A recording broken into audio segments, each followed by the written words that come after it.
നമസ്കാരം. പ്രവാസി ഓൺലൈൻ ന്യൂസിലേക്ക് ഏവർക്കും സ്വാഗതം. ഇന്നത്തെ പ്രധാന വാർത്തകൾ. നാറ്റോ സഖ്യത്തിലെ 32 അംഗരാജ്യങ്ങളുടെ തലവന്മാർ പങ്കെടുക്കുന്ന നിർണായകമായ 2 ദിവസത്തെ നാറ്റോ ഉച്ചകോടിക്ക് തുർക്കി തലസ്ഥാനമായ അങ്കാറയിൽ തുടക്കമായി. റഷ്യ ഉക്രൈനിൽ മിസൈൽ ഡ്രോൺ ആക്രമണങ്ങൾ കടുപ്പിച്ച പശ്ചാത്തലത്തിലും യൂറോപ്യൻ രാജ്യങ്ങൾ പ്രതിരോധ ചെലവുകൾ വർദ്ധിപ്പിക്കണമെന്ന US പ്രസിഡന്റ് ഡൊണാൾഡ് ട്രംപിന്റെ ശക്തമായ സമ്മർദ്ദങ്ങൾക്കൊടുവിലാണ് ഈ ഉച്ചകോടി നടക്കുന്നത്. നാറ്റോ സഖ്യം അതിന്റെ ലക്ഷ്യങ്ങളിൽ തുടർന്നും ശക്തമായി നിലകൊള്ളുന്നു എന്ന് ഉറപ്പാക്കുകയാണ് അങ്കാറ ഉച്ചകോടിയുടെ പ്രധാന ലക്ഷ്യമെന്ന് NATO secretary general mark Rutte വ്യക്തമാക്കി. US പ്രസിഡന്റ് ഡൊണാൾഡ് ട്രംപിന്റെ വരവിന് മുന്നോടിയായി തുർക്കി പ്രസിഡന്റ് കൊട്ടാരത്തിന് ചുറ്റുമുള്ള കിലോമീറ്ററുകളോളം വരുന്ന റോഡുകൾ തിങ്കളാഴ്ച വൈകുന്നേരം മുതൽ തന്നെ പൂർണ്ണമായും സീൽ ചെയ്തിരിക്കുകയാണ്. നാറ്റോ രാജ്യങ്ങൾ തങ്ങളുടെ പ്രതിരോധ വിഹിതം കൃത്യമായി നൽകുന്നില്ലെന്ന ട്രംപിന്റെ മുൻകാല വിമർശനങ്ങളുടെ നിഴലിലാണ് ഈ കൂടിക്കാഴ്ച. പുതിയ ഡ്രോണുകൾ വാങ്ങാൻ ജർമ്മനി, നോർവേ,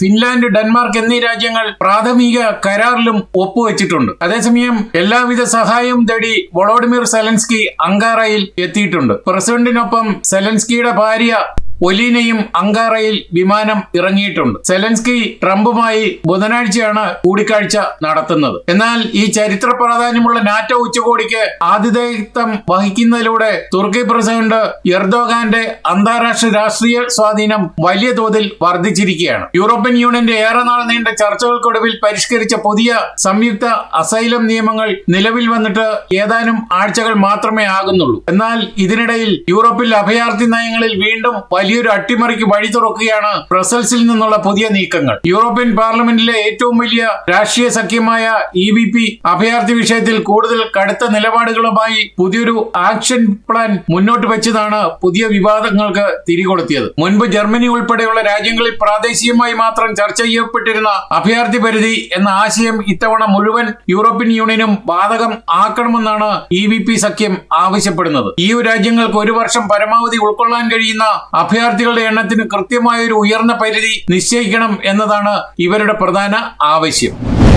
ഇന്ത്യയും ജർമ്മനിയും തമ്മിലുള്ള സാംസ്കാരിക സൗഹൃദത്തിന്റെ ആഴം വിളിച്ചോതി ജർമ്മനിയിലെ കാൾസ്റൂയിൽ ഇന്ത്യ ജർമ്മനി സാംസ്കാരിക സംഗമം സംഘടിപ്പിച്ചു. നഗരത്തിൽ അരങ്ങേറിയ ഇന്ത്യ ഡേയ്സ് കാൾസ്റൂ സാംസ്കാരിക ഉത്സവത്തോടനുബന്ധിച്ച് ജൂൺ 22 വൈകുന്നേരം 6:30 പ്രശസ്തമായ സ്റ്റാഡ്കിർഷെ am മാർക്ട്പ്ലാറ്റ്സ് ദേവാലയത്തിലാണ് ഉദ്ഘാടന പരിപാടികൾ നടന്നത്. ഇരു രാജ്യങ്ങളുടെയും പാരമ്പര്യങ്ങൾ സംഗീതത്തിലൂടെയും നൃത്തത്തിലൂടെയും ഒരേ വേദിയിൽ ഒന്നിപ്പിച്ച് കൈൻ വേക്സ് വൈറ്റ് ഒരു ദൂരവും അകലെയല്ല എന്ന മുദ്രാവാക്യവുമായി കലാവിരുന്ന് കാണികൾക്ക് വേറിട്ടൊരു അനുഭവമായി മാറി. പരിപാടിക്ക് പാസ്റ്റർ ക്ലോഡിയ റൗച്ച് സ്വാഗതം ആശംസിച്ചു. മ്യൂണിക്കിലെ Indian consul general Shatrughna Sinha, Deutsche Indische ഗസൽഷാഫ്റ്റിന്റെ പ്രതിനിധി യൂർഗൻ മോർഹാട്ട് എന്നിവർ ചടങ്ങിൽ സംബന്ധിച്ച് ആശംസകൾ നേർന്നു. ഇന്ത്യയിൽ നിന്നും ജർമ്മനിയിൽ നിന്നുള്ള പ്രമുഖ കലാസംഘങ്ങളാണ് വേദിയിൽ അണിനിരുന്നത്. ജർമ്മനിയിലെ ഉൾമർ സ്പാറ്റ്സൺ യൂഗൻഡ്കോർ, മുംബൈയിൽ നിന്നുള്ള ദി സിംഗിങ് ട്രീ കൊയർ, മാൻഹൈമിലെ നിശരി കലാക്ഷേത്ര നൃത്ത അക്കാദമി എന്നിവർ ചേർന്നാണ് വേദി അവിസ്മരണീയമാക്കിയത്. മുംബൈയിൽ നിന്നെത്തിയ കുട്ടികളുടെ ഗായക സംഘം ഭാരതീയ ദേശഭക്തി ഗാനമായ വന്ദേമാതരം, ഓസ്കാർ ജേതാവായ ദ പ്രിൻസ് ഓഫ് ഈജിപ്റ്റ് എന്ന ചിത്രത്തിലെ വെൻ യു ബിലീവ്, പ്രശസ്ത ജർമ്മൻ നാടോടി ഗാനമായ the Gedanken sind frei, Hindi hit ഗാനങ്ങളായ വേട്ടായ, യാരോൺ ദോസ്തി എന്നിവ ആലപിച്ച് പ്രേക്ഷകരുടെ വലിയ കയ്യടിയും നേടി. ഇരു രാജ്യങ്ങളുടെയും ഗായക സംഘങ്ങൾ ഒന്നിച്ചു ചേർന്ന ഇന്ത്യൻ, ഫിലിപ്പീൻസ്, ദക്ഷിണാഫ്രിക്കൻ നാടോടി ഗാനങ്ങളും പ്രശസ്തമായ I not mountain high enough ഉൾപ്പെടെയുള്ള പോപ്പ് ഗാനങ്ങളും അവതരിപ്പിച്ചു. സംവിധായിക സലോമി റബലിനെ പ്രേക്ഷകരെ കൂടി പങ്കാളികളാക്കിക്കൊണ്ട് ആലപിച്ച ഓം ശാന്തി ഓം എന്ന സമാധാന ഗീതം സദസ്സിന് തികച്ചും വ്യത്യസ്തമായ ഒരു ആത്മീയ സാംസ്കാരിക അനുഭൂതിയാണ് സമ്മാനിച്ചത്. കാൾസ്റൂയിലെ പ്രവാസി മലയാളി സമൂഹം ഉൾപ്പെടെയുള്ള നിരവധി ഇന്ത്യക്കാരും ജർമ്മൻ സ്വദേശികളും ഈ സാംസ്കാരിക കൂട്ടായ്മയ്ക്ക് സാക്ഷ്യം വഹിക്കാൻ എത്തിയിരുന്നു. ജർമ്മനിയിലെ കത്തോലിക്ക അതിരൂപതയായ ഫ്രൈബുർഗിൽ അൽമായ തിയോളജിയൻ പദവിയിലേക്ക് മലയാളിയായ പയസ് ജോസഫ് തെരുവത്ത് നിയമിതനായി. ഫ്രൈബുർഗ് അതിരൂപതയിൽ ഈ ഔദ്യോഗിക അജപാലന ഭരണം ചുമതല വഹിക്കുന്ന ആദ്യ മലയാളി എന്ന നേട്ടമാണ് കൊല്ലം രൂപതയിലെ പടപ്പക്കര സ്വദേശിയായ പയസ് സ്വന്തമാക്കിയത്. പരേതരായ തെരുവത്ത് കുഞ്ഞച്ചൻ ജോസഫിന്റെയും ബാർബറയുടെയും 10 മക്കളിൽ ഇളയവനായ പയസ് സഭാ ശുശ്രൂഷയ്ക്കായി സമർപ്പിക്കപ്പെട്ട 5ാമത്തെ അംഗമാണ്. ഫാദർ പ്രസാദ് തെരുവത്ത് OCD, സഹോദരനും സിസ്റ്റർ വിജയ MSST, sister Viji MSST, sister Vincy MSST എന്നിവർ സഹോദരിമാരുമാണ്. കേരള സർവകലാശാലയിൽ നിന്ന് തത്വശാസ്ത്രത്തിൽ ബിരുദവും റോമിലെ ഗ്രിഗോറിയൻ സർവകലാശാലയിൽ നിന്ന് ദൈവശാസ്ത്രത്തിൽ ബിരുദാനന്തര ബിരുദവും നേടിയ പയസ് ജർമ്മനിയിലെ വൂർസ്ബർഗ് സർവകലാശാലയിൽ നിന്നും മതപഠനത്തിൽ ഡിപ്ലോമയും കരസ്ഥമാക്കിയിട്ടുണ്ട്. ഇംഗ്ലീഷ്, ഇറ്റാലിയൻ, ജർമ്മൻ ഭാഷകളിൽ അദ്ദേഹത്തിന് പ്രാവീണ്യമുണ്ട്. 2012 ഇറ്റലിയിൽ നിന്ന് ജർമ്മനിയിലേക്ക് കുടിയേറിയ പയസിന്റെ ഭാര്യ സിബി ക്രിസ്റ്റൽ ജർമ്മനിയിൽ നഴ്സായി സേവനമനുഷ്ഠിക്കുന്നു. മക്കളായ തെരേസ്, ഫ്രാൻസിസ്കോ, ബാർബറ എന്നിവരോടൊപ്പം കുടുംബസമേതമാണ് അദ്ദേഹം ജർമ്മനിയിൽ താമസിക്കുന്നത്. ജർമ്മൻ കത്തോലിക്ക സഭയിൽ വൈദികരുടെ കുറവ് അനുഭവപ്പെടുന്ന സാഹചര്യത്തിൽ ഇടവകളുടെ ആത്മീയ ഭരണപരമായ പ്രവർത്തനങ്ങളിൽ അൽമായ തിയോളജിയന്മാർക്ക് നിർണായക സ്ഥാനമാണുള്ളത്. വിശ്വാസ പരിശീലനം, വചനപ്രഘോഷണം, രോഗി സന്ദർശനം, കൗൺസിലിംഗ്, സംസ്കാര ശുശ്രൂഷകൾ, ഇടവക ഏകോപനം തുടങ്ങി നിരവധി ഉത്തരവാദിത്തങ്ങളാണ് ഇവർ നിർവഹിക്കുന്നത്. ഈ വർഷം ഫ്രൈബുർഗ് അതിരൂപതയിൽ 8 പേരാണ് അൽമായ തിയോളജിയന്മാരായി നിയമിതരാകുന്നത്. ഇവരിൽ പയസ് ജോസഫ് തിരുവത്ത് മാത്രമാണ് ജർമ്മൻ വംശജൻ അല്ലാത്തത്. ഔദ്യോഗിക നിയമന ശുശ്രൂഷ ജൂലൈ 11 കാൾസ്റൂയിലെ സെന്റ് ജോഡോക്സ് ദേവാലയത്തിൽ നടക്കും. ഫ്രൈബുർഗ് അതിരൂപതയുടെ സഹായമെത്രാൻ ഡോക്ടർ പീറ്റർ ബിർക്ക് ബോഫർ മുഖ്യ കാർമ്മികത്വം വഹിക്കുന്ന ചടങ്ങിൽ പയസ് പുതിയ ശുശ്രൂഷ ദൗത്യം ഏറ്റെടുക്കും. ജർമ്മൻ ബിഷപ്പ് കോൺഫറൻസിന്റെ കണക്കുകൾ പ്രകാരം രാജ്യത്തെ 27 രൂപതകളിലായി 7000 മുതൽ 8000 വരെ അൽമായ തിയോളജിയന്മാർ വിവിധ ശുശ്രൂഷ മേഖലകളിൽ പ്രവർത്തിക്കുന്നുണ്ട്. എന്നാൽ ഈ ഔദ്യോഗിക സഭാ ശുശ്രൂഷ പദവികളിൽ സേവനം ചെയ്യുന്ന മലയാളികളുടെ എണ്ണം വളരെ കുറവാണ്.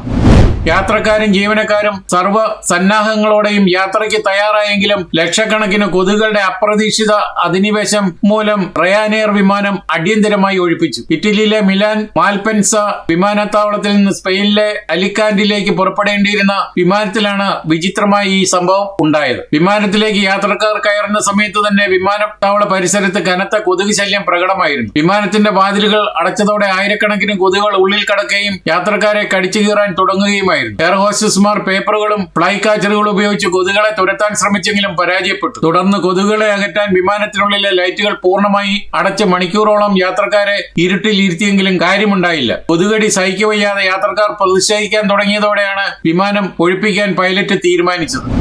വന്യമായ ആവേശവും സാഹസികതയും നിറഞ്ഞ സ്പെയിനിലെ ലോകപ്രസിദ്ധമായ റണ്ണിംഗ് ഓഫ് ദി ബുൾസ് ഉത്സവത്തിന് വടക്കൻ സ്പെയിനിലെ പാംപ്ലോണ നഗരത്തിൽ തുടക്കമായി. പാംപ്ലോണയിലെ വിശുദ്ധനായ സാൻ ഫെർമിൻ പുണ്യവാളന്റെ സ്മരണാർത്ഥം നടത്തുന്ന ഈ 8 ദിവസത്തെ വിഖ്യാത ഉത്സവത്തിന്റെ ഉദ്ഘാടന ചടങ്ങിൽ പങ്കെടുക്കാൻ 10,000-ലധികം ജനങ്ങളാണ് ഒത്തുകൂടിയത്. ഉത്സവത്തിലെ ഏറ്റവും ആകർഷകവും അപകടം നിറഞ്ഞതുമായ കാളയോട്ടം ചൊവ്വാഴ്ച രാവിലെ ആരംഭിച്ചു. ജൂലൈ 14 വരെ എല്ലാ ദിവസവും രാവിലെ കാളയോട്ടം ഉണ്ടായിരിക്കും. ഏകദേശം 600 കിലോഗ്രാം വരെ ഭാരമുള്ള 6 കൂറ്റൻ പോരുകാളകളെയാണ് നഗരത്തിലെ ഇടുങ്ങിയ തെരുവുകളിലേക്ക് അഴിച്ചുവിടുന്നത്. 16-ാം നൂറ്റാണ്ടിന്റെ അവസാനം മുതൽ ആരംഭിച്ച ഈ ഉത്സവത്തെ ആഗോളതലത്തിൽ പ്രശസ്തമാക്കിയത് പ്രശസ്ത അമേരിക്കൻ എഴുത്തുകാരൻ ഏൺസ്റ്റ് ഫ്ലെമിംഗ്വേ ആണ്. അദ്ദേഹത്തിന്റെ പ്രശസ്തമായ ആദ്യ നോവലായ ദി സൺ ഓൾസോ റൈസസ് ഈ ഉത്സവത്തിന്റെ പശ്ചാത്തലത്തിലാണ് എഴുതിയത്. ഈ നോവൽ പുറത്തിറങ്ങിയിട്ട് കൃത്യം 100 വർഷം തികയുകയാണ്.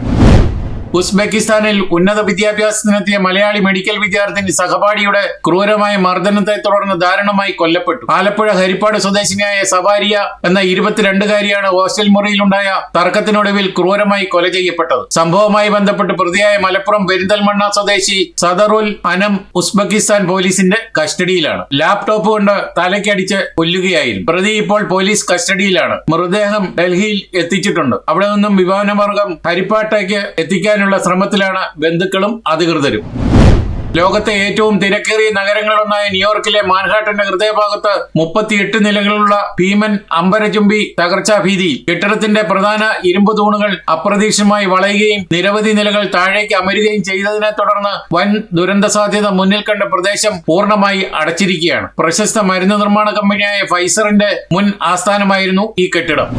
ലോകകപ്പ് ഫുട്ബോൾ പ്രീ ക്വാർട്ടറിൽ ഈജിപ്തിനെതിരെ അവിശ്വസനീയവും ആവേശകരവുമായ തിരിച്ചുവരവുമായി നിലവിലെ ചാമ്പ്യന്മാരായ അർജന്റീന ക്വാർട്ടർ ഫൈനലിൽ പ്രവേശിച്ചു. മത്സരത്തിന്റെ 79-ാം മിനിറ്റ് വരെ 2 ഗോളുകൾക്ക് പിന്നിലായിരുന്ന ശേഷമാണ് ലയണൽ മെസ്സിയുടെ അത്ഭുത പ്രകടനത്തിന്റെ കാര്യത്തിൽ ലാറ്റിൻ അമേരിക്കൻ കരുത്തർ ഈജിപ്തിനെ 2-3 ഗോളുകൾക്ക് തകർത്തത്. ഇതോടെ സൂപ്പർ താരം ലയണൽ മെസ്സിയുടെ കിരീട പ്രതിരോധ സ്വപ്നങ്ങൾ സജീവമായി തുടരുകയാണ്. മത്സരത്തിന്റെ തുടക്കം മുതൽ അർജന്റീനയെ കടുത്ത പ്രതിരോധത്തിലാക്കാൻ ആ ആഫ്രിക്കൻ കരുത്തരായ ഈജിപ്തിന് കഴിഞ്ഞിരുന്നു. 15-ാം മിനിറ്റിൽ അറ്റിയ നൽകിയ ക്രോസിൽ നിന്ന് ഇബ്രാഹിം ഉജ്ജ്വലമായ ഒരു ഹെഡറിലൂടെ ഈജിപ്തിനെ മുന്നിലെത്തിച്ചു. ഇതിനു പിന്നാലെ 21-ാം മിനിറ്റിൽ അർജന്റീനയ്ക്ക് അനുകൂലമായി ലഭിച്ച പെനാൽറ്റിക്ക് ലയണൽ മെസ്സി പാഴാക്കിയത് ആരാധകരെ നിരാശയിലാക്കി. ഗ്രൂപ്പ് ഘട്ടത്തിൽ ഓസ്ട്രിയക്കെതിരെയുള്ള മത്സരത്തിന് ശേഷം ഇത് രണ്ടാം തവണയാണ് മെസ്സി പെനാൽറ്റി നഷ്ടമാക്കുന്നത്. രണ്ടാം പകുതിയിൽ സൂപ്പർ താരം മുഹമ്മദ് സലാ നയിച്ച കൗണ്ടർ അറ്റാക്കിനൊടുവിൽ സീക്കോ 67-ാം മിനിറ്റിൽ ഗോൾ നേടിയതോടെ അർജന്റീന 2 ഗോളിന് പിന്നിലായി. നിലവിലെ ലോക ചാമ്പ്യന്മാർ പ്രീ ക്വാർട്ടറിൽ പുറത്താകുമെന്ന്